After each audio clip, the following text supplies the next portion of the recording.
This is Gene DeLisio with a featured sports interview from WDLB and WOSQ. One of Marshfield High School's premier athletes of the early 2000s was Corey Geldernick, who played football, basketball, and baseball for the Tigers. Corey was a tailback on Marshfield State Championship football team in 2001 and a member of the Tiger baseball team that advanced to the WIAA Division I State Championship game in 2000. Corey was inducted into the Marshfield Tiger Athletic Hall of Fame in the fall of 2017. Thank you very much. It means a lot. It's a culmination of all the hard work that I put in, the work ethics and the effort that my parents have put in to making sure that I succeed and become a good person. It's nice to be recognized for, my little contribution in sports at the hands greatly of those that maybe don't get the recognition. Speaking football, the offensive linemen, the wide receivers, all the blocks made, the guys that don't necessarily get talked to after a game all the time, and just very happy and appreciative of the moment. Before we talk about your high school career, Corey, how about some thoughts about the earlier years, maybe elementary school, junior high, your first experiences with sports? Sure. Mrs. Jansen was inducted in the Hall of Fame as well, and she was one of those teachers that, she made it cool to be competitive. She made it okay to, hey, try your hardest, do what you can, and next time try to do a little bit better. And I look back in middle school or junior high and think about those times, and I appreciate that. Being on B team, maybe not being the best athlete at the time, not developing, and getting the opportunity to better myself and compete, and moments like that kind of drove me to work harder. So you came to the Marshfield Tiger sports program, primarily known as a football guy, had success in other sports, but we'll talk about football first. First of all, how about some thoughts from you on some of the highlights of your football career? First and foremost, the opportunity to play football for Len Ludke. Great person, great coach, somebody that, I didn't want to disappoint. Even thinking about those times and playing with your people you grew up with, your best friends, sometimes family, a great experience. I was able to go on and play college, and the difference between college and high school was so different. And I wouldn't trade in my high school experience for anything. Known as an outstanding running back for the Marshfield Tigers, if you would describe what you felt was your style, some of the strengths you had as a football player. Never the fastest guy, probably never the strongest. I thought vision was probably my best. I had the opportunity to play behind some of the best offensive lines in Marshfield that I could think of or that I know of. I got to play with Adam Stenovich, who played, I think he was first team All Big Ten a couple of years. Got to play in the pros for a little bit. Ben Corcoran, who's now a coach at Marshfield, I played behind some outstanding people that made my job easy, but to be able to find those holes and get some yards, I think was my strong suit. And you had some great success at Marshfield High School and state tournament appearances, things like that. Tell us about what that was like to be involved in state championship games and being that successful. It's surreal to be able to bring back a gold ball to your community, to a lot of people that would show up at the games and don't necessarily have the close connection to the football team or the sports programs, but just love to support their community, and to be able to bring a little something back to a town that did so much for you as far as education and just an upbringing, humble beginnings. It was awesome. I wouldn't trade it. What was it like for you and your teammates, the mood on those teams that had such great success? Tell us about the confidence level you had going into ball games when you were facing, very good teams, but it seemed like you had that great confidence you could beat just about anybody anyway. Yeah, I mean, looking back at it and thinking about some of the pregame conversations that the coaches, Coach Lutke, Coach Gadel, Lee Weigel, another inductee, just having us ready for the games. We went into a game thinking, well, there's no way we were going to lose. They had us so well prepared, and I don't think that there was a doubt amongst us. We made a promise. My sophomore year, there was a kind of a tradition in Marshfield that sophomores, a few select sophomores, would get moved up to the varsity level in the playoffs. When I was a sophomore, Ross Needham, I think Brandon Zolfi, and a few others got moved up to play. And it was 99. We lost. I think we were state runners-up. And to see what the defeated coaching staff and just the disappointment, us as sophomores made a promise that we'd get back and do our best to bring a championship back to Marshfield, and to be able to come full circle and turn it around and make good on that promise was awesome.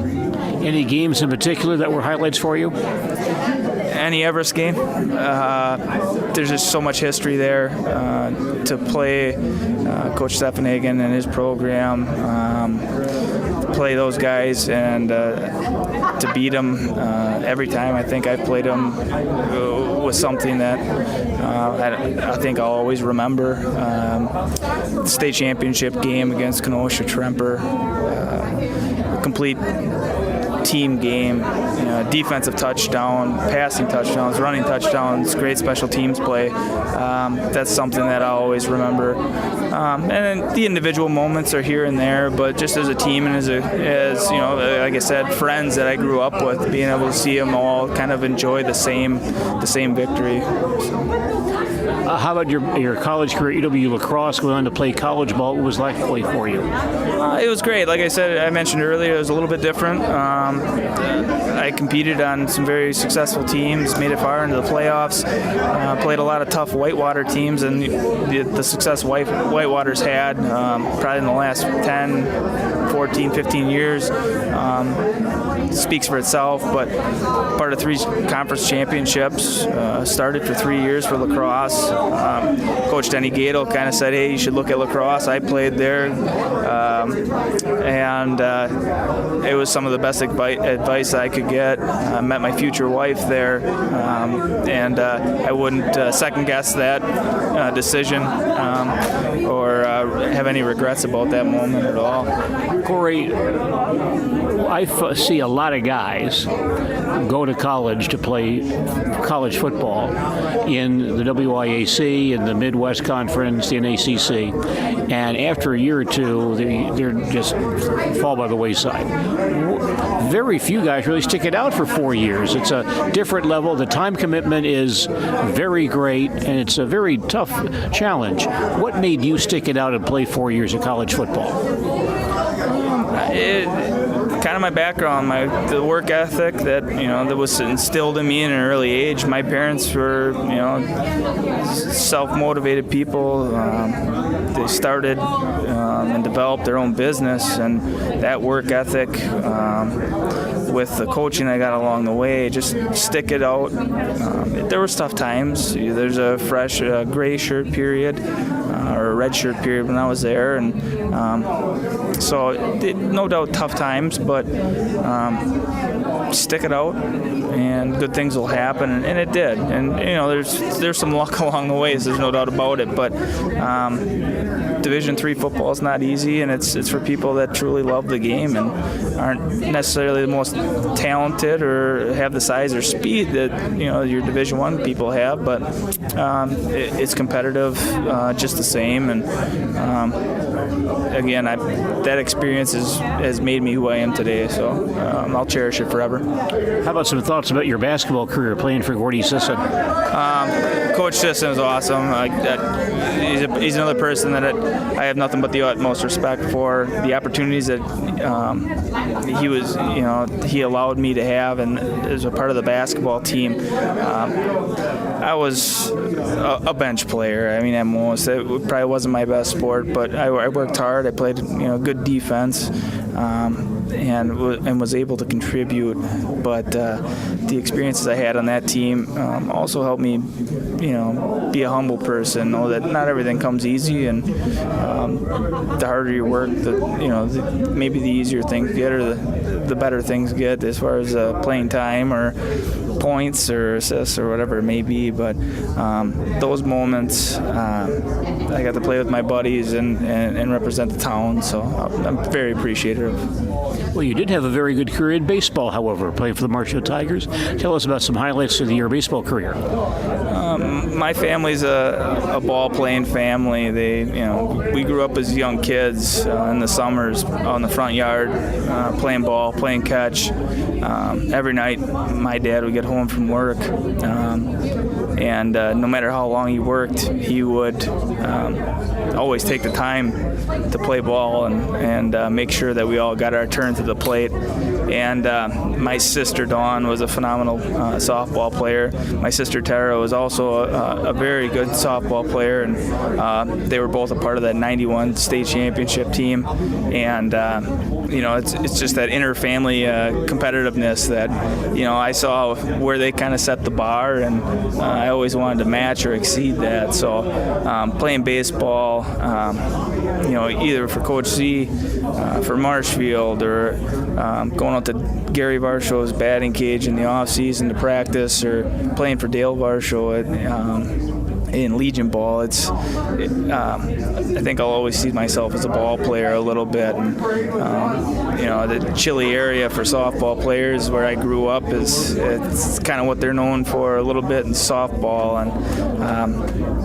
I'll look back at it's probably my youngest days of playing sports as a softball or baseball player.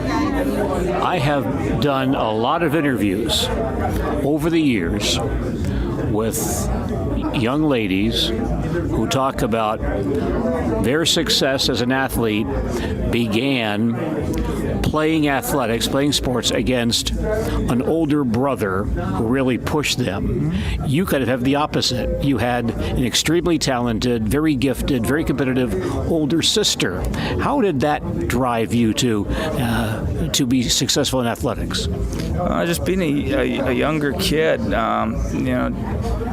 I grew up in the back seat of a car, driving all over the Midwest, watching softball, fast-pitch softball. I got to travel and see a lot of different states, a lot of different ball diamonds, and loved it. I got to be a bat boy for UW Green Bay, watching my sister play softball. And I don't know, it's one of those things where I was kind of taken into that little community or family, and I just always knew that it really wasn't an option. Just kind of that was the natural thing in our family, and very thankful for being able to be driven by my sister, sisters, and parents that afforded me the opportunity to go around and see those things and be a part of competition at an early age. Tell us about the state tournament run in baseball in 2000. Oh, it was great. I mean, I don't know if it was necessarily something foreseen by anybody in the conference or any of our coaches even, but that group of players, again, playing with somebody like Adam Stenovich, Adam Stroik, Matt Emmerfall, the list goes, Ben King. I mean, there were just a ton of talent, people that were three-sport athletes across the board that made the baseball team probably a bit of a surprise, but to go through and to play at Appleton and to make the run we did, we got hot at the right time, and just to be a small part of that as a sophomore, and probably not have the best batting average at the time and not as completely developed as a player as I would have liked to have been, but to see that, to be a part of it, and to be so close to a championship, the loss hurt. I think we were no hit in the state championship, but that experience, the people I played with, and again, that's something I'm so appreciative for, and some of my fonder moments. Now, I'll confess this. If somebody comes to me and says to me, give me a memory of Corey Geldernick, the one moment in time that comes to my mind is not playing football, not playing basketball. I don't even know when this was, what game it was, where it is. I have no idea what it was. But you're batting against somebody, and the opposing pitcher tries to break over a curveball and hits you in the batting helmet, hits you in the head. It's a slow curve. It's not going to hurt you. But you took a curveball in the top of the batting helmet. And what I remember about that is when that happened, you stood in there and took that pitch. That entire Tiger bench jumped up and cheered. What was that like for you to see? As you mentioned, you're a sophomore, and those guys are all older than you. To be accepted like that by some of those older guys that were on that baseball team. It was great. I know the moment, and again, I probably couldn't say the team, but to kind of give me chills just thinking about it. And it's just the support. It's a group of people you grew up with. Being a sophomore, being a younger person, maybe not necessarily contributing as much or as well as you want to at the time, but to have those guys and to know they have your back.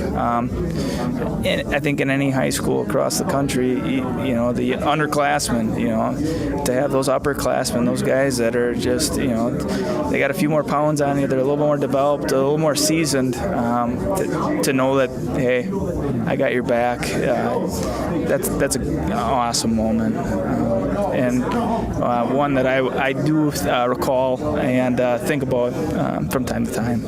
Corey, final thoughts you have on what athletics and academics at Marshfield High School has meant to you? Second to none. I wouldn't be where I am now. I wouldn't have met my wife. We got a beautiful young 2-year-old son. All those moments and the people I've met along the way have steered me to where I am today, and I can't thank them enough. And only hope the best for Marshfield athletics. And at Marshfield, the education, academics. Marshfield's Corey Geldernick inducted into the Marshfield Tiger Athletic Hall of Fame in the fall of 2017. This is DeLisio for WDLB and WOSQ Sports.